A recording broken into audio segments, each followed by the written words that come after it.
ईश्वर का स्मरण। ओम त्र्यंबकं यजामहे सुगंधिं पुष्टिवर्धनम् उर्वारुकमिव बन्धनान् मृत्योर्मुक्षीयमामृतात्। ओम शांति शांति शांति।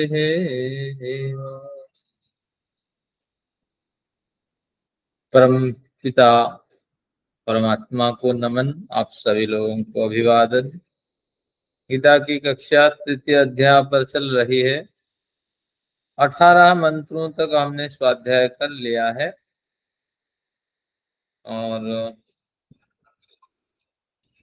मंत्र बड़े सरल हैं, बहुत कुछ उपदेश हमें दे रहे हैं, इस तरह कुछ हमें अनुभव हो रहा है। अब इसमें हमें रुचि रखनी चाहिए। जितना हम पढ़ लेते हैं उसको भी आप पढ़ते रहिए विविध टीकाओं के साथ, थोड़ा बहुत आपको भी और अधिक ज्ञान होने लगेगा। ज्ञान के 4 चरण होते हैं। हमारे सुरेंद्र जी बैठे हैं, तो लिखना है तो आप लिखिए। ज्ञान तत्काल नहीं मिलता है। अध्ययनात् पादमेकम, यानी 4 पैर से जैसे टेबल बनती है, कुर्सियां बनती है, तो उसी तरह अध्ययनात् पादम एकम, पाद यानी पैर। जब आप पढ़ते हैं किसी अनुभवी या जानकार व्यक्ति के पास बैठ करके, तो एक पैर ज्ञान होता है, यानी 25% आपको ज्ञान होता है। फिर आगे पादम स्वाध्याय कारणात्, पादम यानी एक पैर, स्वाध्याय कारणात्, जब खुद पढ़ते हैं, क्योंकि जो आपने पढ़ा वो तो आपने जान लिया। जब और अधिक पढ़ेंगे, उसके टीका पढ़ेंगे, उसके भाष्य पढ़ेंगे, उसके अंदर और थोड़ा प्रवेश करेंगे और कुछ ग्रंथ मिला करके प्रयत्न करेंगे, तो पादम स्वाध्याय कारणात् और 25% आपको ज्ञान होगा। फिर आगे पादम स ब्रह्मचारी भी, अपने समान विचार रखने वाले व्यक्तियों के साथ जब उस विषय पे आप कभी चर्चा करेंगे, तो ऐसे एक मित्र माहौल बनाना पड़ेगा जिसमें ये बातें कही गई, ये बातें कही गई, बहस होगी, चर्चाएं होगी, आप अपने विचार रखेंगे, वे अपने विचार रखेंगे। तो इस तरह माहौल आपको बना करके फ्रेंड सर्कल में रखना पड़ेगा और किट्टी पार्टी करने वाले फ्रेंड को छोड़ना पड़ेगा। तो इसलिए पादम स ब्रह्मचारी भी पादम कालेन पुरीयते, 75% ज्ञान हमें जीवन भर हो पाता है, बाकी पादम कालेन पुरीयते, एक पैर ज्ञान लेकिन हो नहीं पाता है। कालेन पुरीयते, कई जन्मों लग जाते हैं समझने के लिए। बहुत सारे पढ़ते हैं ईश्वर सर्वव्यापक है, सब और व्याप्त है। व्याप्त है तो हमें दिखते क्यों नहीं? अगर नहीं दिखते, कुछ अनुभव में भी तो आना चाहिए, हम कैसे मान लें? तो इस तरह बड़े सिद्धांत हैं। आत्मा शरीर में रग रग में व्याप्त है, लेकिन दिखता क्यों नहीं है? गलत काम भी करता है, दुखी होता है। शास्त्र कहता है भाई आत्मा दुखी नहीं होना चाहिए, क्योंकि आत्मा शुद्ध बुद्ध बुद्ध चेतन है। तो ये बड़े सिद्धांत स्पष्ट नहीं होते हैं। 25% ज्ञान हमें स्पष्टता में नहीं आता है, तो इसलिए इसको दुख नहीं करना चाहिए। ऋषियों की देन है, ऋषियों के वाक्य मिथ्या नहीं होते हैं। तो इस विश्वास के साथ आपको खोज जारी रखनी है, पढ़ते जाना है, मनन चिंतन करते जाना है, नए नए विषय, नए नए वक्ताओं को सुनते जाना है। तो इस तरह आपकी यात्रा अगर होगी तो निश्चित रूप से जीवन में बड़ा बदलाव होगा। तो आज का प्रकरण हम प्रारंभ करते हैं। नमस्कार। तृतीय अध्याय है, श्लोक संख्या 19 से हम शुरू करेंगे। 18 श्लोक पे एक बार नजर डालते हैं। नैव तस्य कृतेनार्थो नाकृतेनेह कश्चन, न चास्य सर्वभूतेषु कश्चिदर्थ व्यपाश्रयः। एक बार और। नैव तस्य कृतेनार्थो नाकृतेनेह कश्चन न जास्य सर्वभूतेषु कश्चिदर्थ व्यपाश्रयः। अब 17 एक बार देखते हैं क्या कहना चाहता है। 17 के साथ 18 का लिंक है। यस्तु आत्मरतिरेव स्यादात्मतृप्तश्च मानवः आत्मन्येव च सन्तुष्टस्तस्य कार्यं न विद्यते। जो साधक आत्मरति, आत्मा में रमने वाला होता है, जो आत्मा के रहस्यों को जान लेता है, तो निश्चित रूप से वो आत्मा में रमण करने वाला होता है। आत्मा के रहस्य वो कैसे जानेगा? एक चेतन आत्मा अंदर बैठी हुई है और उस आत्मा के निर्देशन से हमारा सारा जो अंतःकरण बाह्यकरण, अंदर की इंद्रियां और बाहर की इंद्रियां काम कर रही हैं। अगर गलत काम की ओर प्रवृत्त है तो हमारी आत्मा में मलिनता है, उसमें परिष्कार की आवश्यकता है। और अच्छे काम की ओर प्रवृत्त है तो निश्चित रूप परिशुद्ध आत्मा है, उसको और परिशुद्ध करना है। तो इस रहस्य को जान करके जो आत्मा के कल्याण के लिए लगा रहता है तो वो आत्मरत, आत्मरति पुरुष है, आत्मा में रमण करने वाला पुरुष है। आत्मतृप्त, जो तृप्ति, संतोष, संतोष की वृत्ति के साथ जो जीवन जीता है, भैया पर्याप्त परिश्रम तो आपने किया और लेकिन मिला तो कम, लेकिन जो मिला उसमें खुशी मनाता हुआ, जो कमियां रही उसकी पूर्ति करता हुआ फिर जो प्रयत्न करता है, कभी दुखी नहीं होता, तो आत्मतृप्त पुरुष है। तो आत्मरति, आत्मतृप्त और आत्मन्येव च संतुष्ट, अपने अपने आत्मा में भी एक अलग संतोष का जो अनुभव करता है। जैसा भी परिवार मिला, जैसी भी पत्नी मिले, जैसी भी पत्नी मिली, जैसे भी बच्चे मिले, हाँ, जैसे भी मित्र मिले, जैसा भी समय व्यतीत हो गया, तो सभी को जो स्वीकार करके जीवन जीता है, तस्य कार्यम न विद्यते। ऐसे साधक के लिए कोई बड़े करणीय कार्य नहीं होते हैं, क्योंकि ऐसे साधक का सभी डिसीजन, ऐसे साधक का सभी निर्णय कल्याणकारी होते हैं। ध्यान रखना। तो आत्मरति यानी आत्म कल्याण के लिए प्रयत्न, आत्मतृप्ति, पर्याप्त पुरुषार्थ के बावजूद जो प्राप्ति हुई तो उसमें संतोष रखना। आत्मन्येव च संतुष्टि, अपने आसपास पड़ोसी प्रतिवेशी जो हमारे अपने माने जाते हैं, जो हमारे कल्याण के लिए प्रयत्नशील रहते हैं, हमारे पति, हमारे पारिवारिक सदस्य, हमारे हितैषी, हमारे पुत्र, हमारा परिवार, तो जो कुछ भी है तो उसको भी जैसी हालत है तो उस तरह स्वीकार करके उसमें भी संतोष भाव रखना ऐसे साधक के लिए निश्चित रूप से कर्तव्य कार्य से भी बढ़ करके है। ऐसे साधक का कर्तव्य कर्म पे ऐसे साधक के लिए कर्तव्य कर्म बंधन नहीं होता है। बड़ा कर्तव्य कर्म कुछ नहीं होता है, उसका हर डिसीजन कर्तव्य कर्म ही होता है। तो 18 में कहा, तृतीय अध्याय के 18वां श्लोक देखिए, वही उसी को रिपीट किया। नैव तस्य कृतेन अर्थ, उसके लिए कुछ करने योग्य नहीं रहता, क्योंकि वो आत्मरति है, यानी आत्म कल्याण के लिए प्रयत्नशील है, आत्मा में रमण करने वाला है। तो अर्थ यानी प्रयोजन, उसके लिए कोई बड़ा प्रयोजन नहीं होता। न अकृतेन यह कश्चन, अकृतेन यह कश्चन, अगर नहीं भी किया कोई कर्तव्य कर्म तो निश्चित रूप से क्यों नहीं किया? क्योंकि सोच समझ विचार करके उसने नहीं किया। तो इसलिए न करने पर, उसके क्रियाशीलता न देखे जाने पर भी निश्चित रूप से उसके लिए कोई करना जरूरी नहीं दिखाई पड़ता, क्योंकि उसने भली भांति सोच लिया इससे हमारी हानि है, हाँ, इस व्यक्ति से मुझे बहस नहीं करनी है, इस व्यक्ति को हमें जवाब नहीं देना है। बहुत सी ऐसी स्थितियां होती है, हम क्या करते हैं, चुप होकर के वहां से निकलते हैं। तो हर बातों पे हम जवाब नहीं देते हैं, हर फोन का हम संदेश नहीं रिप्लाई करते हैं। तो ये ध्यान रखना। तो इसलिए अगर नहीं करता है, निश्चित रूप से जानबूझ करके वो उसका जवाब नहीं देता, उसके प्रति प्रतिक्रिया व्यक्त नहीं करता, तो वो भी न जानबूझ करके न करने वाला जो कर्म है वो निश्चित रूप से उसका कर्तव्य कर्म है।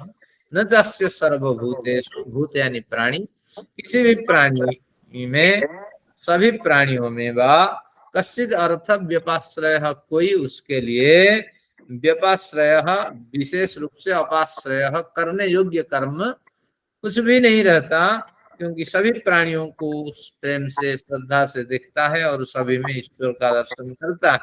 तो इसलिए उसके लिए कुछ विशेष कर्तव्य कर्म नहीं दिखता, आपको नहीं दिखता, लेकिन वो अंदर ही अंदर सभी प्राणियों के लिए कल्याण की भावना रखता हुआ यथा योग्य समय पर उनकी मदद करता है। तो दो स्वरूप दिखाई पड़ता है कि बाह्य जगत में रहते हुए लोगों को दिखता है व्यक्ति कुछ नहीं कर रहा हो, लेकिन आंतरिक जगत में रहते हुए व्यक्ति को दिखाई पड़ता है कि ये व्यक्ति बहुत कुछ करता है। इस तरह पिछली कक्षा में हमने 18 श्लोकों तक अध्ययन किया था। अब तृतीय अध्याय 19वें श्लोक से हमारी यात्रा आज शुरू है। कर्मयोग का प्रकरण चलना है, किस तरह कर्म करते हुए हमें जीवन जीना है, ताकि उस जीवन से हमें कोई गलत कार्य न हो, नए कर्म संस्कार न बने, क्योंकि कर्म करने पर ही संस्कार बनते हैं और जो एक बार बन गया उसको भोगना पड़ता है। तो 19 नंबर पे चलते हैं, बढ़िया कर्म हमसे किस तरह हो जाए। तस्मादसक्तः सततम कार्यम कर्म समाचर, मिला आपको? तस्मादसक्तः सततम कार्यः कर्म समाचर, असक्तो ह्याचरन् कर्म परमाप्नोति पुरुषः। तस् असक्तो ह्याचरन् कर्म परमाप्नोति पुरुषः। तस्मात् असक्तः सततम। तो अब कहता है तस्मात् असक्तः, ये किसी साधक का विशेषण है। साधक कैसे होना चाहिए? तस्मात्, इसलिए, असक्तः साधकः, असक्तः अनासक्तः, डिटैचमेंट से युक्त जो साधक है, यानी वैरागी साधक है, सभी कर्मों के प्रति जो एक अनासक्ति भावना है, जो मेरा नहीं है उसमें मेरा कोई अधिकार नहीं है, और जो मेरा माना जाता है उसमें मैं न्यूनतम भोग का ग्रहण करूंगा। तो इस भावना से अगर जीने वाला व्यक्ति असक्त व्यक्ति कहा जाता है। सख्त, सख्त यानी लिप्त, असक्त निर्लिप्त साधक है। क्योंकि जीने के लिए तो कुछ साधन चाहिए, बड़ा साधन नहीं चाहिए, छोटे साधन से भी काम चल जाता है। तो इस तरह असक्त जो पुरुष है, सततम कार्यम कर्म समाचर, हमेशा इस तरह करने योग्य कर्म का आचरण करो। तो समाज में हमें कैसे रहना चाहिए? जो हमारा नहीं उसमें अधिकार नहीं, उसकी सोच नहीं रखना, जो हमारा है उसमें भी न्यूनतम साधन का उपभोग करके जीवन जीना। इस तरह गीता हमारा उपदेश दे रहा है। तो कितनी साड़ियां आप खरीदती हैं, हाँ, कितने मोबाइल आप खरीदते हैं, कितने वस्त्र बदलते हैं, कितने नए सामान लाते हैं, ये सारी प्रवृत्तियां आपको छोड़नी पड़ेगी अगर बढ़िया कर्मयोगी बननी है। नहीं तो बस है, एक चुनौती है, हमारे पास पैसा है तो बस हर इन्वेंशन को खरीदा जाए, उसको देखा जाए, फिर कूड़ा में पटका जाए। तो उतने पैसे अगर आप बचाते, दूसरों के कल्याण के लिए लगाते, तो बहुत बड़ा लाभ समाज का हो सकता था। अगर आपने बर्बाद किया तो उसकी सजा भी मिलेगी, दंड भी मिलेगा। आपने कितना बर्बाद किया, पानी आप कितना बर्बाद करते हैं, कितना प्रदूषण आप फैलाते हैं, ये सबका हिसाब ईश्वर के पास होता है। तो ये श्लोक बड़ा गंभीर है। आप अपने लिए प्रकृति का कितना दुरुपयोग करते हैं, इस पे भी आपको ध्यान रखना पड़ेगा। असक्तः ह्याचरन् कर्म परमाप्नोति पुरुषः। तो असक्त भाव से कर्म आचरण, कर्म को ही करता हुआ साधक परमाप्नोति, निश्चित रूप से उस परम सत्ता को प्राप्त करता है। जहां से उसकी यात्रा शुरू हुई थी वहीं पहुंच जाता है। लेकिन जो इस तरह समाज की जो संपदा है उसको, उसका दुरुपयोग करके जीवन जीता है, तो वो उसको एक वर्तुलाकार चक्र में घूमता हुआ जाना पड़ता। कब पहुंचेगा अपने मूल स्थान पे कोई नहीं जानता। लेकिन ये एक बढ़िया मार्ग है, अनासक्ति भावना से आपकी यात्रा चलती रहे। तो इसलिए 19 नंबर श्लोक जो है महत्वपूर्ण है, जीवन को हमें कैसे जीना है। चलिए अब देखते हैं अगला, 20वें पहुंच गए। कर्मणैव हि संसिद्धे मस्तिता जनकादयः। कर्मणैव हि संसिद्धि मस्थिता जनकादयः। लोकसंग्रहमेवापि लोक संग्रह में वापि संपश्यन् कर्तुमर्हसि। लोक संग्रह में वापि संपश्यन् कर्तुमर्हसि। लोक संग्रह एक बढ़िया शब्द है। इस भावना को लोक संग्रह भावना कहते हैं। किस भावना को, एक बार पढ़ के देखते हैं कि फिर मनुष्य को यह भी विचार करना चाहिए कि मेरे इस आचरण का लोक पर क्या प्रभाव होगा। लोक संग्रह गीता की कई टेक्निकल परिभाषा होती है। लोक संग्रह भाव से जीना है, यानी लोग मेरे आचरण का संग्रह करेंगे, लोग मेरे व्यवहार का संग्रह करेंगे। लोग कौन है? जो हमारे आश्रित हैं, जिन पे हम अधिकार सिद्ध करते हैं, जो हमसे कम प्रौढ़ के हैं, वो भी हमसे कुछ आशा रखते हैं कि आपका जीवन ऐसे होना चाहिए, आपको ऐसे जीवन जीना चाहिए, आपका व्यवहार ऐसे होना चाहिए। तो इस तरह जिनको हम व्यवहार सिखाने के योग्य हैं, तो वे सब लोग कहलाते हैं। वो हमारे आचरणों को कुछ संग्रह करना चाहते हैं। तो ध्यान रखना, मैं जब पढ़ता था गुरुकुल में, मैंने देखा एक भाई साहब क्या करते थे, कई तरह के बेनियान पहनते थे, लेकिन उनको ध्यान नहीं रहता सही तरह पहनना क्या है, गलत उल्टा कभी पहनते, कभी सीधे पहनते। तो मैंने कहा इस तरह क्यों पहनते हैं? तो उन्होंने कहा देखो, इधर तो पसीना लगा हुआ होता है, रोजाना तो धोता नहीं हूँ, उधर भी पसीना लगा हुआ होता है, तो इसलिए कभी इधर पहनता हूँ, कभी उधर पहनता हूँ, अंदर पहनता हूँ, कोई देखता तो नहीं है। तो इस तरह एक बढ़िया आचरण मैंने उनसे सीखा। मैंने भी किसी जमाने में इस तरह पहनने का प्रयत्न किया, लेकिन सफल नहीं हुआ। उनके लिए वो सफल हुआ, मुझे अच्छा ही नहीं लगता था जो सही तरीके से पहनना है, लेकिन उन्होंने बढ़िया ढंग से उसका व्यवहार किया। तो हर पदार्थ को दो दो बार ऊपर नीचे करके वो व्यवहार करते थे। तो इस तरह कुछ आदर्श चीजें होती है, उसको आपको देखना होता है, फिर अपनाना होता है। तो इसी को लोक संग्रह कहते हैं। अब कहते हैं कर्मणैव संसिद्धि मास्तिता जनकादय। जनकादि लिखने वाला ग्रंथ कौन है? व्यास। व्यास से बहुत पहले जनक ऋषि हुए हैं।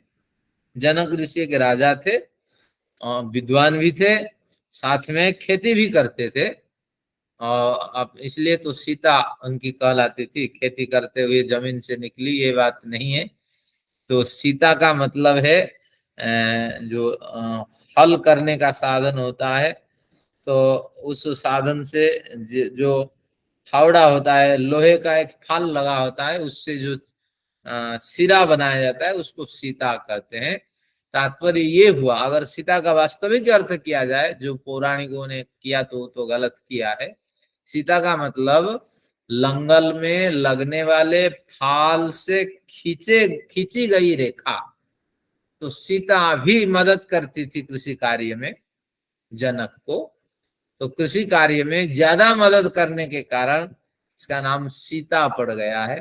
लेकिन लोग इस रहस्य को नहीं जानते। उसके बच्चे, उसकी पत्नी, उसके पारिवारिक सदस्य भी इस तरह कृषि कार्य में जनक राजा की मदद करते थे। तो इस तरह ये राजा भी था, प्रजा का पालन करता था, प्रजाओं का संपदा का न्यूनतम उपभोग करता था, और अपने खेती में मेहनत करता था।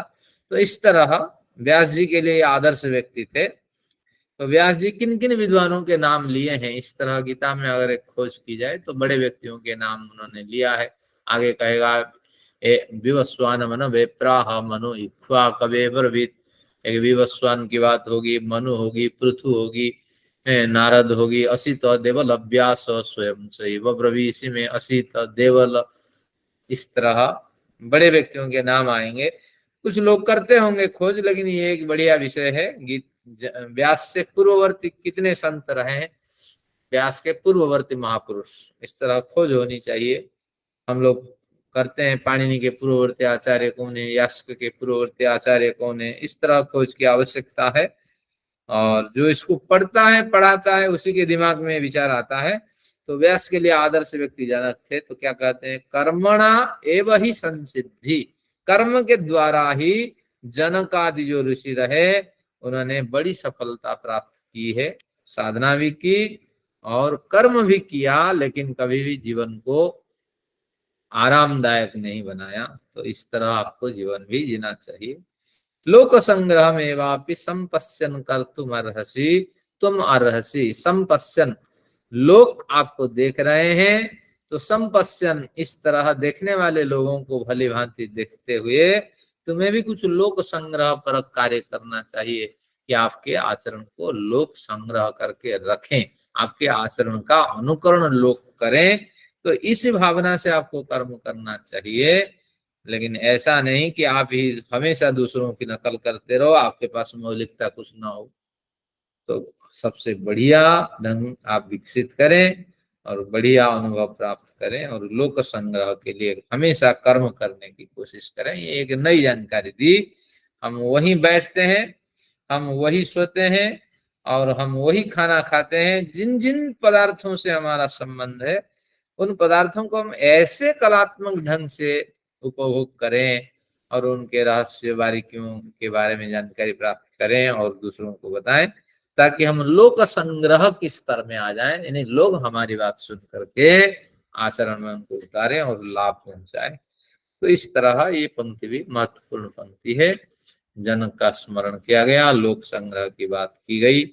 हमारा क्या जीवनचर्या दिनचर्या होती है? सुबह उठा, नाश्ता करते करते 11 बजा, 12 बजा, फिर भोजन खाते खाते 3 बजा, फिर खा लिए, टीवी देख देख करके परेशान हो गए, हर घंटे एक लड़ाई, फिर सो गए, बस फिर रात को भोजन किया, सो गया, जिंदगी खत्म।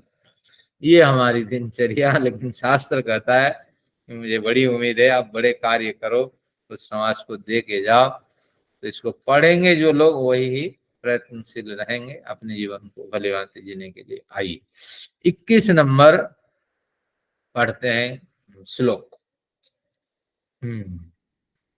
यद्यदा, ये महत्वपूर्ण श्लोकों में है, मदान साहब नोट करें, इसको याद करके मदान साहब अगली बार सुनाएंगे। यद्यदाचरति श्रेष्ठस्तत्तद्देवेतरो जनः, यद यदाचरति श्रेष्ठस्तत्तद्देवेतरो जनः, स यद प्रमाणं कुरुते लोकस्तदनुवर्तते, स यद प्रमाणं कुरुते लोकस्तदनुवर्तते। कहते हैं लोक संग्रह महत्वपूर्ण है। हर व्यक्ति लोक संग्रह करना चाहता है, यानी दूसरों लोगों से कुछ अच्छे विचार, अच्छे गुण संग्रह करके अपने जीवन को सुधारना चाहता है। तो इसके लिए यद्यदाचरति श्रेष्ठ, जो श्रेष्ठ व्यक्ति है, श्रेष्ठ व्यक्ति, अगर हम विद्या की, गीता की बात की जाए, आप सुनते हैं मैं गीता पढ़ाता हूँ, तो गीता के बारे में मैं श्रेष्ठ व्यक्ति हूँ। तो इस तरह श्रेष्ठ व्यक्ति जो धनिक है, पैसे कमाता है, जो जिनके पास पैसा नहीं, आश्रित सेवक हैं, उन सेवकों की तुलना में वो श्रेष्ठ व्यक्ति है। जो बढ़िया साधक है और वो श्रेष्ठ व्यक्ति है निकृष्ट साधकों की तुलना में। जो काफी वयोवृद्ध है, वयस से ज्येष्ठ है, तो वह श्रेष्ठ व्यक्ति है कम वयस वालों के लिए। जो ज्ञान वृद्ध है वो श्रेष्ठ है, जो सामान्य वृद्ध है, जो आयु से वृद्ध है, उनसे।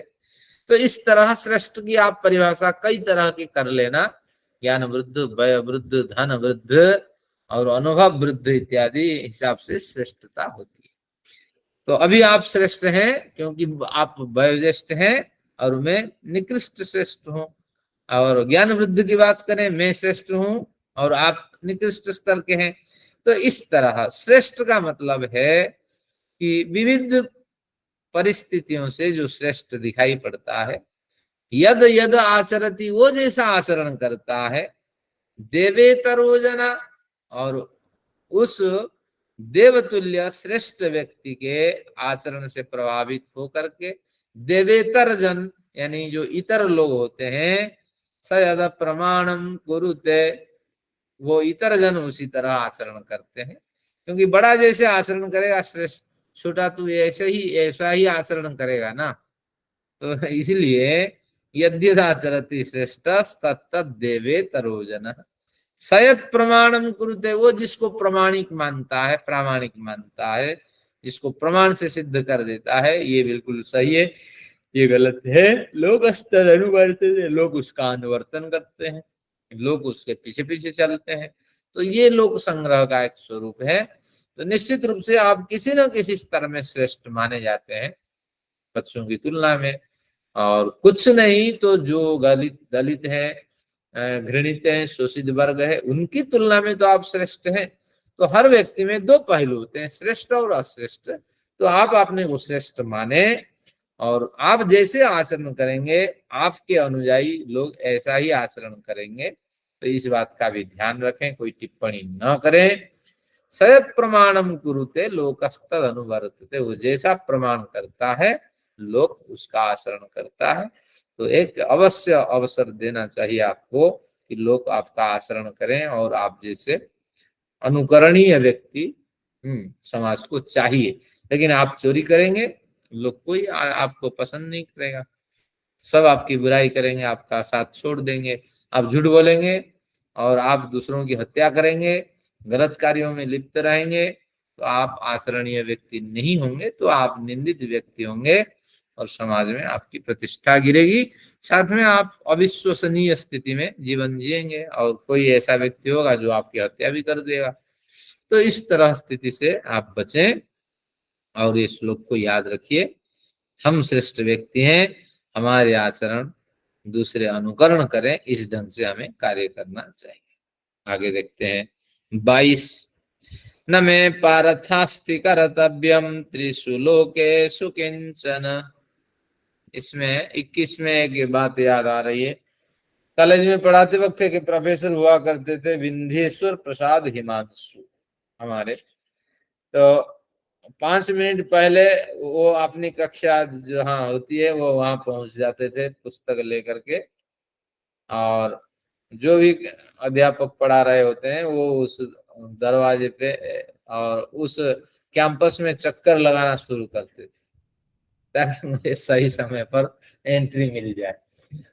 तो यानी हमने कभी नहीं देखा एक क्लास भी उनकी ना हुई हो, लेकिन बिल्कुल 5 मिनट 10 मिनट पहले वो उस इलाके में चक्कर लगाना शुरू करते, और जैसे क्लास खाली होती है वो अंदर घुस जाते हैं। तो एक अनुकरणीय है व्यक्तित्व, कई बार हम भी स्मरण करते और उस तरह आचरण भी करते हैं। तो इस तरह बड़े आचरण प्रिय व्यक्ति होते हैं, आदर्श व्यक्ति होते हैं, उनके आचरण का हम आज भी अनुकरण करते हैं।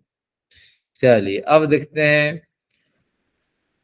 न मे पार्थास्ति कर्तव्यम त्रिषु लोकेषु किंचन। न मे पार्थास्ति कर्तव्यम त्रिषु लोकेषु किंचन। नानवाप्तमवाप्तव्यम भरत एव च कर्मणि।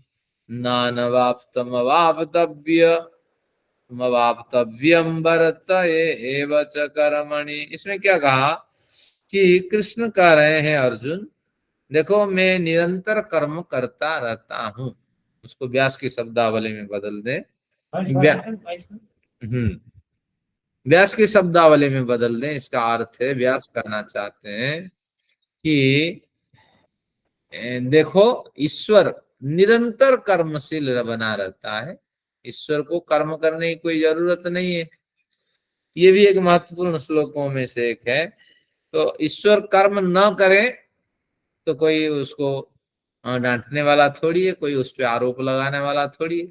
लेकिन ऐसा नहीं, ईश्वर निरंतर क्रियाशील बना रहता है। कैसे बना रहता है? उसी को कृष्ण के पात्र, कृष्ण रूपी पात्र के मुख से अर्जुन के लिए व्यास जी ने कहलवाया। क्या कहा? न मे पार्थास्ति कर्तव्यम, हे पार्थ मेरे लिए कर्तव्यम करने योग्य कर्म कुछ भी नहीं है। कहा नहीं है? त्रिषु लोकेषु किंचन, तीनों लोकों में ऐसा कोई भी कर्म नहीं कि जिसको मैं करूं। क्यों? हम कर्म क्यों करते हैं? हम कर्म इसलिए करते हैं कि परिवार में हमारी प्रतिष्ठा और अधिक बने, समाज में हमारी प्रतिष्ठा और अधिक बने, हमारी इमेज बिल्कुल सबके सामने आए और हम अधिकाधिक सुख प्राप्त करें, ये हमारी भावना है। लेकिन ईश्वर की तारीफ कौन करेगा? ईश्वर तो स्वयं ही है, कौन तारीफ करेगा? हमारी तारीफ से कुछ होना जाना नहीं होता है। तो इसलिए ईश्वर से कोई बड़ा हो उनकी तारीफ करें, वाकई में आपने काम का आप काम के आदमी हो, आपने बढ़िया काम किया है, तो इसलिए ईश्वर की तारीफ नहीं, प्रतिष्ठा नहीं, धन की प्राप्ति की आवश्यकता नहीं, तो इसलिए ईश्वर क्यों कर्म करें। तो ईश्वर के लिए कोई भी कर्म करणीय नहीं होता है। तो न मे पार्थास्ति कर्तव्यम त्रिषु लोके सुखिंच, तीनों लोकों में हमारे लिए कोई करणीय कार्य नहीं है। ईश्वर के लिए कोई करणीय कार्य नहीं होता। नानवाप्तम अवाप्तव्यम, न अनवाप्तम अवाप्तव्यम, जो अभी तक प्राप्त नहीं हुआ है और जो अभी प्राप्त हो चुका है, न अनवाप्तम, पहले अवाप्तम और अनवाप्तम, जो अवाप्त यानी प्राप्त करना योग्य है, प्राप्त करने योग्य है, और जो अभी अनवाप्तम, जो प्राप्त नहीं हुआ है, ऐसा कोई भी कर्म नहीं है। यानी प्राप्त अभी बहुत से मैंने प्रयत्न किया, बहुत से कर्म मुझे मिले, लेकिन एक कर्म नहीं मिला, और बहुत से कर्म अभी हमें भी प्राप्त करने। तो ईश्वर हमारे सामने दो तरह के कर्म, अवाप्त और प्राप्त। अवाप्त प्राप्त नहीं हुआ है, और अनवाप्त जो प्राप्त करना है। तो इस तरह दो तरह के कर्म हमारे जीवन में होते हैं। तो वे कर्म ईश्वर के जीवन में होते ही नहीं है, क्योंकि ईश्वर को कुछ प्राप्त करना ही नहीं है। तो इसलिए उसके लिए भी प्राप्ति योग्य के कोई बड़ा कर्म होता ही नहीं है। तो ऐसी स्थिति में ईश्वर को न्यूट्रल हो जाना चाहिए। वर्त एव च कर्मणि कर्मणि एव वर्ते, फिर भी ईश्वर कर्म में प्रवृत्त होता है। तो उसी दृष्टि से आप समझ लेना चाहिए, निरंतर हमें कर्म करते रहना चाहिए। ऐसी चिंता नहीं करनी चाहिए, अब तो कोई काम मेरे जीवन में नहीं रहा, अब तो वृद्ध हो गया हूँ, अब तो रिटायर्ड हो गया हूँ, बहुत काम कर लिया, बहुत पुस्तक लिख ली, बहुत पढ़ लिया, पढ़ा लिया, अब कुछ नहीं करना, अब तो आराम करूंगा, ऐसी भावना नहीं लानी चाहिए। निरंतर कर्मशील आप बने रहेंगे। अगर इस तरह निष्क्रिय होंगे तो समाज को तो कुछ नहीं मिलेगा, लेकिन आपने जो समाज का खाया पिया, उसके प्रतिदान में आपने कुछ नहीं दिया, तो उसका भी लेखा जोखा हिसाब आपको वहां देना पड़ेगा। तो निरंतर हमें कर्म करते रहना है। और उदाहरण दिया, देखो ईश्वर की कोई प्राप्ति नहीं है, अप्राप्ति परक कार्य नहीं है, फिर भी वो कर्म करता है। तो निरंतर आपको कर्म करते रहना चाहिए। अब प्रश्न उठ के खड़ा हुआ, ईश्वर कहाँ कर्म करता है? करता है, ईश्वर कर्म करता है।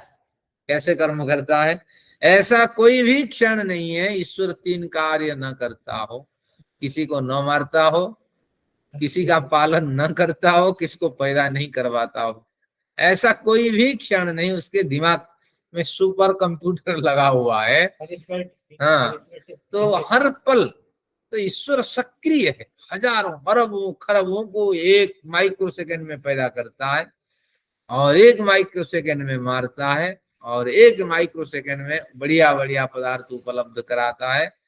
तो इस तरह आपको समझना चाहिए, ईश्वर निरंतर क्रियाशील है, हमें भी क्रियाशील रहना होगा। इतनी बढ़िया पंक्ति है ये। आपको लगता है गीता में ऐसी लिख गई है, एक ही पंक्ति महत्वपूर्ण जीवन को बदल देना है। तो निरंतर कर्म करना है। कर्म क्या करना है? वही है क्या, जैसे हमारे क्या सेवक कहते हैं कि जो संत महात्मा होते हैं उनके तीन कार्य होते हैं, खाना, पानी बर्बाद करना और सोना, और तो जिंदगी में कुछ है ही नहीं। ये कर्म नहीं है, ये कर्म तो गौण कर्म है, सब करते हैं। समाज के लिए आपको कुछ करना है, समाज में, क्योंकि समाज के हम ऋणी हैं, कितने तरह के ऋण ले रखे हैं, शिक्षा से लेकर के और जिंदगी जीने के लिए दवाई तक, सुरक्षा, सड़क, क्या क्या उपयोग नहीं करते हैं। सबके ऋणी नहीं बनना है। जितना हो सके हाथ पैर जब तक चलता है तो में नहीं चलते हैं, कुछ ना कुछ करते रहना चाहिए। तो इसलिए तो आप सुनते भी हैं, मैं पढ़ाता भी हूँ, तो इसके पीछे रहस्य यही है। तो ये श्लोक तो मुझे बड़ा प्रिय है। मदान साहब, इसको नोट करके भी आप रखना, हमें भी कार्य करना चाहिए, भले ही आपकी उपस्थिति हो जाए, कक्षा तो चल रही है। तो ये भी एक कर्म है आपका, ये भी डिसीजन आपका है, इसका भी बड़ा फल मिलने वाला है। 23 नंबर श्लोक पे आ जाइए। यदि ह्ययम न वर्तेयम या तो कर्मण्यतन्द्रितः मम वर्तमानुवर्तन्ते मनुष्याः पार्थ सर्वशः यदि ह्ययम् न वर्तेयम् जातु कर्मा कर्मण्यतन्द्रितः अतन्द्रितः सन् अतन्द्रितः यानी तंद्रानि प्रमाद प्रमाद से रहित होकर यदि ही अयम न वर्तेयम यदि मैं प्रमाद रहित होकर अपने कर्तव्य कर्म का विधिवत पालन न करूं यानी आलस्य का त्याग कर अगर मैं कर्तव्य कर्म न करूं कृष्ण कह रहे हैं अर्जुन को बदल दीजिए व्यास की शब्दावली में ईश्वर अगर कर्तव्य से प्रेरित होकर कार्य न करें मम वर्तमानुवर्तन्ते मनुष्याः पार्थ सर्वतः ईश्वर का लोक संग्रह करते हैं ईश्वर के आचरणों को हम लोग लोक संग्रह बनाते हैं हम लोग ईश्वर के अच्छे आचरणों को अपने संग्रह में अपने जीवन में उतारते हैं और उस तरह हम भी जीवन जीना चाहते हैं तो यही कहते हैं मम वर्तमान वर्तन्ते मेरे मार्ग में सारे मनुष्य चलते ही रहते हैं ईश्वर के मार्ग क्या है नियत समय पर देखिए सभी ग्रह नक्षत्रों को सक्रिय बनाता है नियत समय पे वृष्टि होती है नियत समय पे सूर्योदय होता है नियत समय पर सस्य हमें भोजन पहुंचाता है तो नियत समय पर सभी तरह की प्रकृति हमें उपलब्ध आपने तरह तरह के फल पुष्प उपलब्ध कराते हैं तो इससे आप स्पष्ट अनुभव करें ईश्वर के अनुरूप हमें चलना चाहिए लेकिन मनुष्य ईश्वर के अनुरूप चलता है अब अगर ईश्वर गलत कार्य करें तो गलत आचरण करें समय का ध्यान नहीं रखें तो निश्चित रूप से मनुष्य भी समय का ध्यान नहीं रखेगा तो इसलिए अब क्या क्या समस्या होगी उच्छिदेयुरी में लोकान कुर्या कर्म चेदहम अगर मैंने कर्म नहीं किया इमे लोका उच्छिदेयु सारा लोक समाप्त हो जाएगा क्योंकि लोक संग्रह की स्थिति में कोई लोक संग्रह मेरा गलत होगा जैसे लोक संग्रह गलत होगा तो उससे लोगों के जीवन पर प्रभाव पड़ेगा गलत आचरण सब करेंगे करना तो है क्या हो गया जब समय होगा करेंगे लेकिन कोई कार्य सफलता को प्राप्त नहीं करेगा क्योंकि ऐसे प्रमादी व्यक्ति के द्वारा कोई कार्य सफल नहीं होता है सब कार्य समय से होता है आप जानते हैं एयरपोर्ट अगर आप समय से नहीं पहुंचते हैं तो कई बार आपकी फ्लाइट मिस होती है तो देखिए इसमें घंटे का फर्क है अगर आप ट्रेन पे नहीं पहुंचते मैं तो कई बार ट्रेन मेरे द्वारा मिस हुई है तो आप ध्यान रखना समय का कितना महत्व है ये तो कुछ लंबे समय की बात कर रहा हूँ आधा घंटा पहले पहुंचे 5-10 मिनट पहले पहुंचे 2 घंटे पहले पहुंचे लेकिन जो माइक्रो सेकंड की बात होती है मिसाइल और जो आपके ड्रोन हमले हो रहे हैं तो उसमें माइक्रो सेकंड के फासले हो जाए ना भयंकर तबाही हो जाती है क्योंकि टारगेट आपका सेट नहीं हो पाता है और आप काउंटर अटैक नहीं कर पाते हैं और जिससे मिसाइल गिरती है आपके प्रतिपक्ष पर और भयंकर खतरा होता है तो समय से हर कार्य करना है अगर ऐसा कार्य ईश्वर समय से नहीं करता तो लोक संग्रह बिगड़ता तो उच्छिदेयु रिमालोके ये संपूर्ण लोक उच्छेद हो जाता ये आबादी नहीं चलती क्योंकि इसका कोई समय का पैरामीटर नहीं होता है शंकरस्य चकर्तास्यामुपहन्यामिमा प्रजाः कहते शंकरस्य चकर्तास्याम मुझे शंकर के कर्ता कहलवाया जाता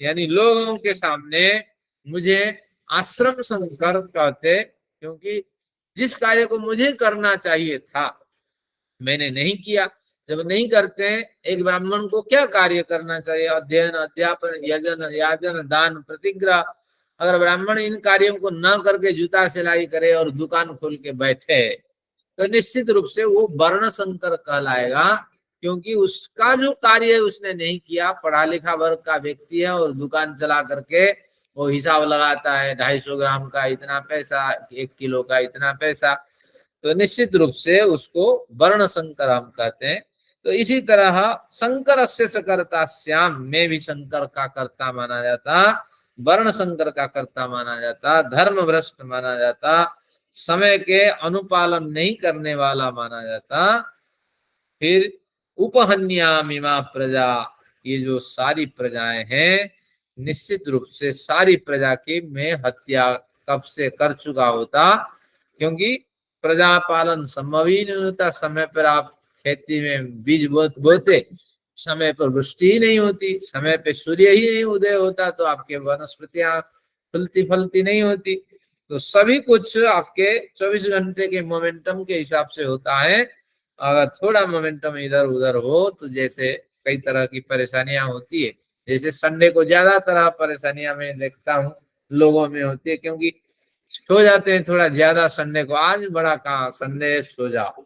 लेकिन वही जो थोड़ा ज्यादा देर सो जाते हैं, क्योंकि हफ्ते भर में ज्यादा देर सोने का अवसर नहीं मिलता, इसके कारण आपकी कब्ज होती है, इसके कारण से आपकी कई तरह बीमारियां होती है। आज आप बहुत बढ़िया भोजन नहीं ले पाएंगे। क्यों नहीं ले पाएंगे? आपकी दिनचर्या व्यवस्थित नहीं है। तो इसीलिए आपको ध्यान रखना कि शरीर जो है वो मोमेंटम के हिसाब से चलती है, और वही मोमेंटम जो 24 आवर्स के हिसाब से कि कब खाना, कब उठना, कब जागना, तो इस तरह स्थितियां 2-4 बार हो जाए तो आप स्वयं भी बीमार हो जाएंगे। तो वही कहते हैं कि समय से कार्य करें, और अगर ईश्वर समय से कार्य नहीं करते तो ईश्वर तो वर्ण संकर माने जाते, और इन प्रजाओं की भी ईश्वर हत्या कर चुके होते। तो इस तरह इसका अर्थ करना चाहिए। यहाँ कृष्ण कैरेक्टर है, अर्जुन कैरेक्टर है। जब भी हम अनुवाद करें, व्यास की भाषा में अनुवाद करें, ये कुछ आपको टिप्स बना के रखना होगा। न कुछ कृष्ण कह रहा है, न कुछ अर्जुन सुन रहा है, केवल ये एक ऐतिहासिक ग्रंथ होने के कारण व्यास के वचन होते हैं, उसी के हिसाब से इसका अनुवाद होना चाहिए। अब 25 श्लोक पे आ गए। सगताः कर्मण्य विद्वांसु यथा कुर्वन्ति भारत, कुर्याद विद्वांस तथा सगत सिकीर्षु लोक संग्रहम्। सगताः कर्मण्य विद्वांसु यथा कुर्वन्ति भारत, कुर्याद विद्वांस तथा सगत सिकीर्षु लोक संग्रहम्। इस श्लोक में विशेष कुछ नहीं, पूर्व श्लोकों की आवृत्ति है मात्र। सगतः कर्मणि अविद्वांसः, कर्मणि सक्ताः अविद्वांसः, कर्म में लिप्त जो अविद्वान लोग है। अविद्वान लोग हमेशा कर्म में लिप्त रहता है। क्यों रहता है? क्योंकि उसको कभी खुशी ही नहीं होती है। और कमाए और कमाए, बढ़िया नौकरी मिल गई, फिर सोचता है पैसा तो पैसा कमाता है, एक के 8-10 चक्के वाले ले ली जाए गाड़ी, थोड़ा हमें थोड़ी काम करना है, थोड़ा सा पैसा आता रहेगा। अब गाड़ी ले ली तो उसके लिए अलग से पैसा रखना पड़ेगा। वो आदमी कहीं भाग गया तो उसके पीछे भागता रहना पड़ेगा ना। उसकी कोई तंग हुई, उसको बेटी की शादी करनी है, माँ की मृत्यु हो गई और कहीं शुद्धि होनी है, भैया वो जो पैसे मांगे, भैया आपके खून गरम से लाल, हाँ फलाने दिन लिया था, फलाने दिन दिया था, नहीं दिया, वापस किया। इसकी हिसाब करते करते आप तंग आ जाएंगे, फिर और कुछ करेंगे। तो बस ये कुछ मैंने उदाहरण दिया, आप समझ लेना चाहिए। जो 3 मंजिल 4 मंजिल बना के 8-10 व्यक्तियों से घिरे रहते हैं, भैया रामू जाकर ले आओ, दूध ले आओ, मलाई ले आओ, पनीर ले आओ, जो दूसरों से काम करते हैं वो कितना तंग रहते हैं, आप समझ लेना इस बात से। तो इस तरह आप जीवन कैसे जीना है ना, क्या है, कर्मणि सक्ताः अविद्वांस, जो अविद्वान ना समझ व्यक्ति होते हैं वो कर्मों में लिप्त रहते हैं। तथा कुर्वन्ति भारत, तो उस तरह वो जीवन जीते हैं। कुर्याद विद्वांस तथा सगतः, और विद्वान लोग कैसे हैं? कुर्याद विद्वान तथा असगतः, विद्वान लोग अशक्त रह करके वही कार्य को करते हैं। कार्य वही है, कर्म से आसक्त हो करके अविद्वान लोग उसी कार्य को करते हैं। कोई बड़ा लाभ नहीं है। अरे दूसरों से काम कराते हैं, आपका शरीर फूल करके रहता है, हाँ आपका शरीर निष्क्रिय रहता है, सेल से आपके काम नहीं करते हैं, आपकी एक्टिवेशन खत्म हो जाती है, फिर फिजियोथेरापी करने आप जाते हैं, कई तरह की समस्या से गुजरते हैं। और विद्वान लोग क्या करते हैं कि अशक्त रह करके कार्य करते हैं, हर कार्य करते हैं, और जो कार्य संभव नहीं होता है दूसरों से लेते हैं मदद, लेकिन हर कार्य को अपने प्रयोजन से अपनी शक्ति सामर्थ्य लगा करके करते हैं। तो चिकीर्षुर लोक संग्रह, तो ऐसे विद्वान लोगों का जो आचरण है वो लोक संग्रह कहलाता है। और लोक संग्रह करने की इच्छा से लोग मुझे संग्रह करें, लोग मेरे आचरणों का संग्रह करें, इस भावना से वो कार्य करते, आसक्ति भावना से। तो बस आसक्ति और अनासक्ति इन दोनों के बीच में हम चक्कर लगाते रहते हैं। तो अनासक्ति अगर जीवन में आ जाए तो बड़ा परिवर्तन हो जाएगा, और अगर आसक्ति जीवन में है तो बड़ा बंधन हो जाएगा। तो इस तरह इनका कथन है हमारे ग्रंथकार का। अब हम अपना टारगेट है आज उसको अचीव कर लेंगे। अब देखते हैं अगला क्या है हमारा। 26 न बुद्धि भेदम जनयेद ज्ञानाम कर्म संगिनाम जोषयेत सर्व कर्माणि विद्वान युगतः समाचरन्। ये भी एक महत्वपूर्ण श्लोक है, मुझे तो सब महत्वपूर्ण लगता है। न बुद्धि भेदम जनयेद ज्ञानाम कर्म संगिनाम। कहते हैं जो अविद्वान लोग हैं उनको बार बार इस तरह कह करके तंग ना किया करो। हाँ, क्योंकि वो अगर नाराज हो गए तो आप पे हमला करेंगे और आपका जो जीवन है खतरे में होगा।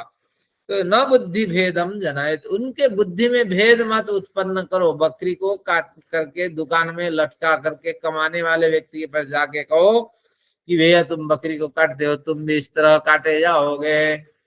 अब वो तो आपका उसका जो तलवार उसकी जो पड़ी होगी, छुरा जो पड़ा होगा उसको लेके तुम्हारे पीछे जाएगा, भैया नहीं काटूं, तेरे बाप आएगा मुझे पैसे देने के लिए, घर चलाने के लिए।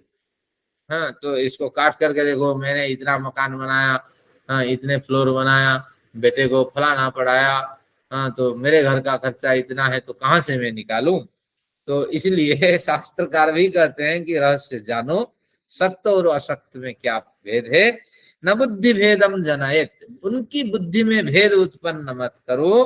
क्या कौन से व्यक्ति हैं? अज्ञानाम कर्म संज्ञानम, जो अज्ञ और कर्म संगी व्यक्ति है, जो जानते भी नहीं है रहस्य जीवन कैसे जिया जाए, और जो कर्मों में लिप्त रहते हैं, निरंतर वो कर्मशील रहते हैं और व्यर्थ ही कर्म करते रहते हैं, और जिस कर्म से कोई लाभ नहीं है और दूसरे प्राणियों की हत्या होती है, दूसरे प्राणियों को दुख मिलता है।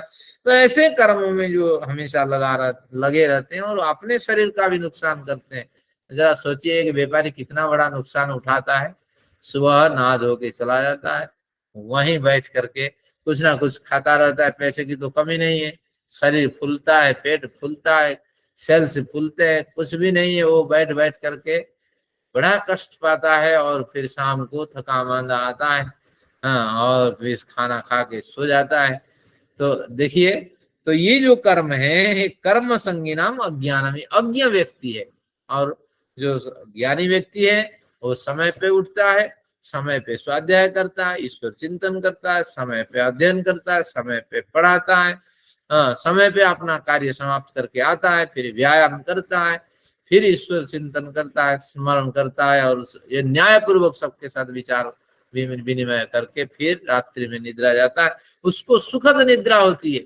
लेकिन यहाँ क्या, बैठ बैठ करके कई तरह की बीमारी होती है। एक ड्राई फ्रूट इधर मुंह में डाल दिया, इधर एक डाल दिया, सामू मेरे खाना पचता नहीं है, क्या करूं। तो ऐसी स्थितियां होती है, आप ध्यान रखना। तो फिर भी ऐसे व्यक्तियों को तत्काल, जो कर्मसंगी अज्ञ व्यक्ति है, तत्काल उनके बुद्धि में भेद उत्पन्न मत करें, मत किया करें। जो सयत सर्व कर्माणि विद्वान युगतः समाचरण, विद्वान युगतः समाचरण, विद्वान जैसे आप आचरण करो।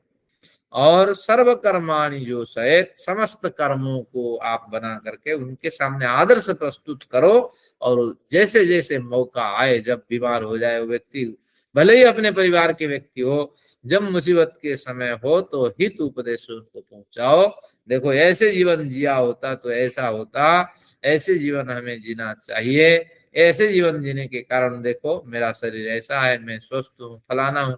तो इस तरह आप विद्वान जैसे आचरण करो, और आपका आचरण इतना पवित्र हो कि वे भी आपका अनुकरण करें और योग्य समय पे उनका उपदेश दो। अभी अगर हम सबको बदलने की कोशिश करेंगे, भैया मूर्ति पूजा छोड़ दो, तो भैया हमें मारने के लिए तैयार हो जाएंगे लोग। हाँ, जिनके रोजी रोटी जिनकी चलती है, जिनका लाभ होता है, तो निश्चित रूप से उनसे खतरा हमें बना रहेगा। लेकिन समय पा करके एक एक व्यक्ति को बदलते जाओ, क्योंकि मूर्ति पूजा में जितना समय वेस्ट होता है शास्त्र अध्ययन करके, अपने में अगर आप बदलाव कर दोगे, अपने रहन सहन की जो तरीका है वो सीख लोगे, काम क्रोध आदि विकारों पर कैसे विजय प्राप्त किया जाता है, कैसे त्याग होता है, कैसे समाज सेवा होता है, तो एक जीवन में बड़ा बदलाव होगा। तो निश्चित रूप से हम व्यर्थ से पूजन करके, पाठ करके, हाँ मूर्ति श्रृंगार करके और बड़ी परेशानी उठा करके कुछ भी जीवन के लिए नहीं कमा पाते हैं, और वही राग द्वेष में फंसे रहते हैं और राबड़ी मलाई खा करके वही जीवन हमारा बना रहता है। तो 26 में हमने पढ़ा कि अज्ञ और कर्म संगी व्यक्तियों के बुद्धि में तत्काल उनकी बुद्धि में भेद उत्पन्न मत करो, लेकिन विद्वान हो जैसे आचरण करते हुए ऐसी छाप छोड़ो कि वो भी प्रीत हो जाए, आपके कर्म का अनुसरण करें। तो निश्चित रूप से कैसे हमें कर्म करना है, इस प्रकरण का ज्ञान होने पर ही हम दूसरों पे प्रभाव छोड़ पाएंगे। तो इसलिए अध्याय महत्वपूर्ण है। 27 से 28 को हम कवर करते हैं। प्रकृते क्रियमाणानि गुणैः कर्माणि सर्वशः, 27 श्लोक है, तृतीय अध्याय। प्रकृते क्रियमाणानि गुणैः कर्माणि सर्वशः अहंकार विमूढ़ात्मा कर्ताः अमिति मन्यते। अहंकार विमूढ़ात्मा कर्ताहमिति मन्यते। इसका अर्थ हिंदी में पढ़ता हूं, फिर इस पे चर्चा करते हैं। जिस मनुष्य को देहादि प्राकृत पदार्थों में अहम बुद्धि हो जाती है, वह इस अहंकार से आत्मा के स्वामित्व को भुलाकर प्रकृति के गुणों से किए जाने वाले कर्मों के विषय में इनका कर्ता मैं हूं इस प्रकार समझने लगता है। क्या कहना चाहता है? अहंकार विमूढ़ात्मा कर्ता हमिति मन्यते, वो अपने अहंकार से चुरचुर होकर के अपने को कर्ता मानता है। प्रकृते है क्रियमाणानि गुणैः कर्माणि सर्वत्र, यानी प्रकृति के गुणों से आप समस्त कर्मों को करते हैं। ये पहले पंक्ति का अर्थ है। प्रकृति के सत्वरजतम होते हैं गुण, जिस गुण आप में अधिक है तो उस गुण की ओर आप मुड़ते हैं। तमोगुण अधिक है तो तमोगुण वाले कार्य करते हैं। उचिष्ठ्यमपि चामेध्यम आहारम तामसम प्रियम आएगा। सत्व रजतम की चर्चा आपको 18वें अध्याय में मिलेगी।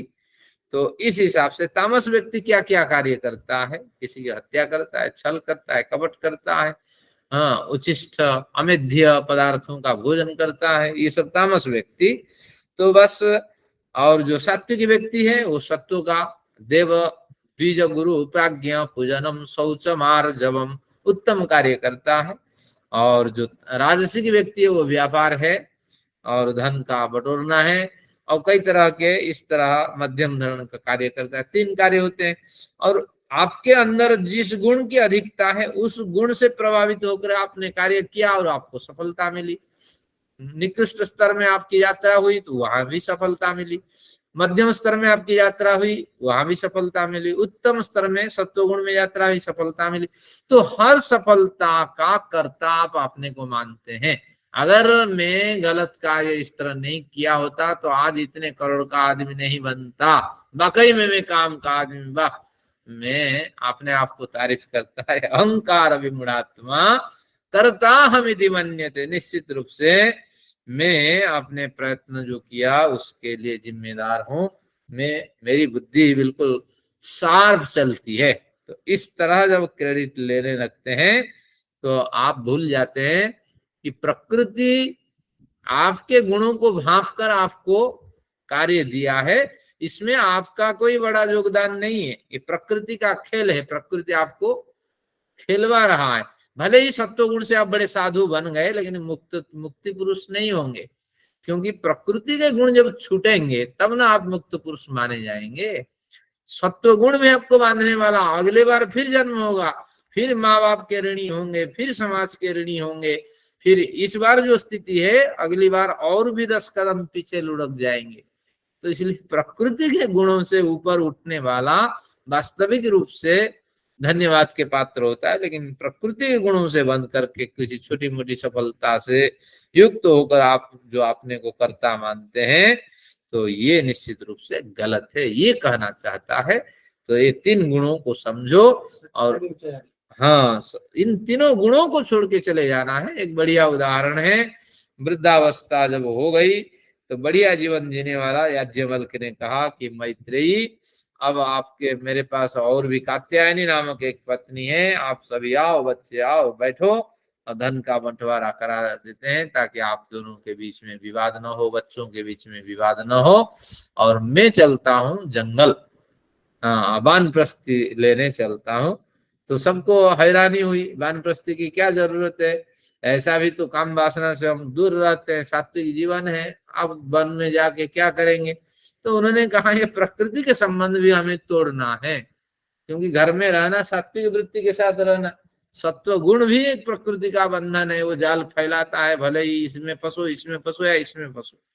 तो इसलिए मुझे अत्यंत एकांत जीवन जीना है, क्योंकि जब आप आंख बंद करते हैं मेडिटेशन आदि में, 2 ही तत्व आपके सामने दिखाई पड़ता है, आपका एक छोटा सा अस्तित्व जो बिंदु के समान है, और ये विशाल संसार। उस समय न पति दिखाई पड़ते हैं, न बेटा दिखाई पड़ता है, ना पत्नी दिखाई पड़ती है, ना कोई और कुछ दिखाई पड़ती है, बस एक छोटा सा बिंदु, और वो अपनी तलाश में होता है, जिस मूल स्थान से वो आया था वहीं पहुंच जाना वो चाहता है, बड़ी बेचैनी के साथ। हाँ, वो उस मार्ग को निहारता है, लेकिन अंधेरा अंधेरा ही सब कुछ दिखता है। तो इस तरह ये आपका विषय है। मैं समझता हूँ हमें सत्र यही समाप्त करना चाहिए, क्योंकि नहीं, एक श्लोक और जाएगा, है 3 मिनट हमारे पास। तो ये 27 आपका हो गया। तो आपको कभी भी यहाँ बड़ी स्थिति से, सज्जन की स्थिति से, व्यापार की स्थिति से, या धनिक की स्थिति से, या गलत व्यक्ति की स्थिति पर पहुंच करके जो बड़ी सफलता गलत व्यक्तियों में प्राप्त की है, तो ऐसी स्थिति में आपको कर्ता नहीं मानना चाहिए। चोर चोरी करता हुआ भी कहता है मैं कभी नहीं पकड़ा गया जिंदगी में, क्या मेरी ट्रिक है, इस तरह मेरी ट्रिक के सामने सब कोई फेल है, इस तरह तारीफ नहीं करनी अपनी, क्योंकि प्रकृति का खेल है सब। 28 में तत्ववित्तु महाबाहो गुण कर्म विभागयो गुणाः गुणेषु वर्तन्त इति मत्वा न सज्जते। तत्ववित्तु महाबाहो गुण कर्म विभागयो, हे महाबाहो गुण कर्म विभागयः तत्ववित्तु वित्तु। गुण और कर्म का जो विभाग है, किस तरह सत्व गुण और किस तरह सत्व गुण को खींचता है, तो इस तरह गुण और कर्म का जो विभाग है, तत्ववित्तु गुणः गुणेषु वर्तन्त इति मत्वा न सज्जते। इस रहस्य को जानने वाला समझता है गुण ही गुणों में ही विद्यमान रहते हैं, यानी मुझ में विद्यमान गुण मुझ जैसे है गुणों की ओर क्या करता है, मुझ जैसे विद्यमान गुण मुझ जैसे गुणों की ओर मेरी प्रवृत्ति कराता है।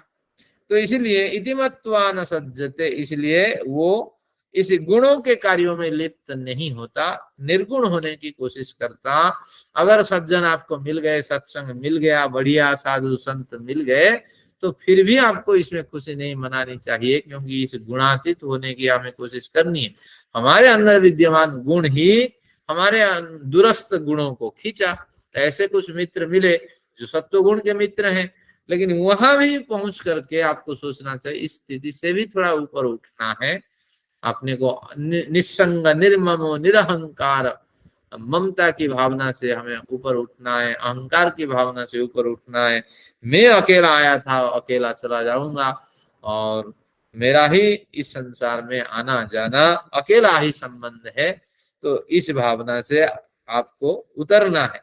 तो इसलिए तत्ववित्त जो व्यक्ति है वो उसमें प्रभावित नहीं होता, बड़े से बड़े सत्व गुण को स्थिति प्राप्त करके वो भी प्रभावित नहीं होता, और राजसिक तामसिक व्यक्ति तो कभी सोचते ही नहीं है। तो इसलिए ये श्लोक भी महत्वपूर्ण है महाबाहो तत्ववित्तु गुण कर्म विभाग रहस्यम जानन्ति। जो तत्वविद विद्वान है वो गुण कर्म विभाग के रहस्य को जानते हैं।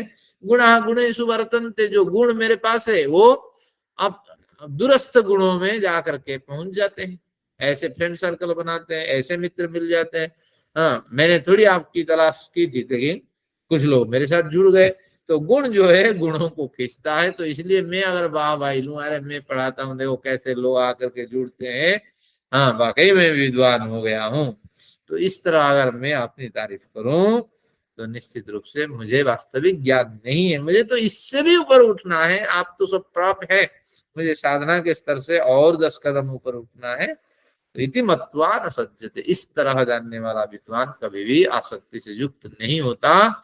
और अहंकार विमूढ़ात्मा करता हमिति मन्यते, ये पंक्ति भी अंडरलाइन करके अभ्यास करिए। मुझे किसी भी स्थिति में अहम भाव नहीं लाना चाहिए, अभिमान नहीं लाना चाहिए। अरे वाकई में काम का आदमी हूँ। और एक बढ़िया श्लोक सुना करके खत्म करता हूँ, अरे समय हो गया। हाँ, तो एक पुरुष और एक महिला, ये दोनों बैठे हुए थे। हाँ, यानी दोनों आपस में बातचीत कर रहे थे। तो बस एक व्यक्ति आया, तो निश्चित रूप से उस व्यक्ति महिला थी, और वो महिला उस पुरुष से बात करने लगी। तो अब इतने में पुरुष कहता है, क्या कहता है, अरे वाकई में ईश्वर ने मुझे गुणवान बनाया, ईश्वर ने मुझे सौंदर्यवान बनाया। इतने लोग यहाँ भी बैठे थे पार्क में, इस महिला ने किसी से बात नहीं की और मेरे से बात की। निश्चित रूप से मैं वाकई में सुंदर हूं ना, अपने फ्रेंड से कहता है। तो इसी तरह हम एक दूसरे को ढांढस देते रहते हैं, अरे विद्वान बन गया हूँ, अरे सफलता मुझे मिल गई है, अब मेरे से लस नहीं होता है, मेरे से झूठ नहीं बोला जाता है, क्रोध नहीं बोला जाता है। लेकिन ये सब अहंकार विमूढ़ात्मा, अहंकार से युक्त वचन है, और थोड़ा हमें नॉर्मलाइज होना चाहिए। तो इस तरह बहुत सी प्रेरणाएं मिली है। तो आज के सत्र में रिपीट करने का अब समय नहीं है, आप देख लेना। तो इसमें बहुत सी बातें, आज बहुत कुछ हमने अध्ययन किया। हमें लोक संग्रह के लिए कर्म करना चाहिए, हमारा जैसा आचरण होगा दूसरे उस आचरण का अनुकरण करेंगे। सकत और असकत, यानी आसक्ति, अटैचमेंट और डिटैचमेंट के रहस्यों को जान करके डिटैचमेंट के साथ जीवन जीना है। और जो कर्म संगी है उनके अंदर तत्काल बुद्धि में, उनकी बुद्धि में भेद उत्पन्न नहीं करना। और किसी भी परिस्थिति में आपको अहंकार नहीं रखना है, और सफलता विफलता पर आपने को श्रेय नहीं देना है। ये सब प्रकृति का खेल है। तो इस तरह कुछ पंक्तियों का हमने अध्ययन किया। 28 तक आज का अध्ययन पूरा हुआ। आप सभी ने सहयोग दिया, आप सभी का धन्यवाद।